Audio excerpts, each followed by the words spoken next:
ராமேஸ்வரம் ராமநாத சுவாமி கோவில் உண்டியல் காணிக்கை 1,43,00,000. ராமேஸ்வரம் ராமநாத சுவாமி கோவிலில் 1,43,00,000 பக்தர்கள் காணிக்கையாக அளித்துள்ளதாக இணை ஆணையர் செல்லத்துறை தகவல் தெரிவித்தார். ராமேஸ்வரம் ராமநாத சுவாமி கோவில் கடந்த மாதம் பக்தர்களால் அளிக்கப்பட்ட காணிக்கை உண்டியல் எனும் பணி இணை ஆணையர் செல்லத்துறை தலைமையில் காலையில் தொடங்கியது. மாலை வரை கணக்கெடுக்கப்பட்டது.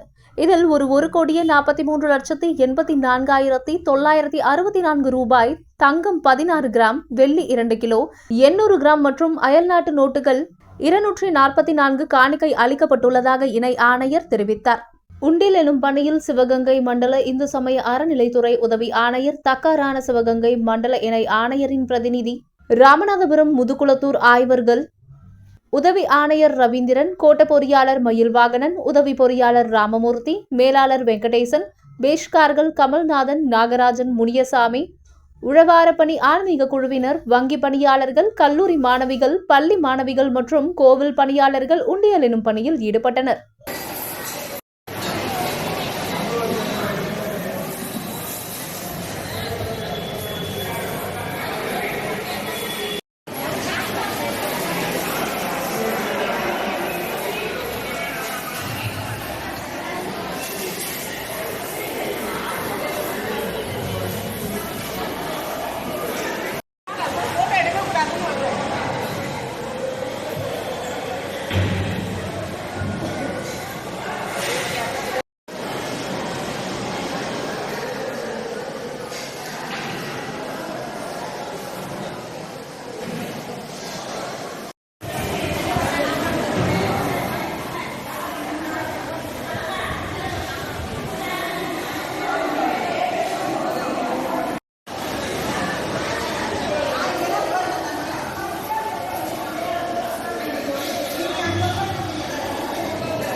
இல்லைங்க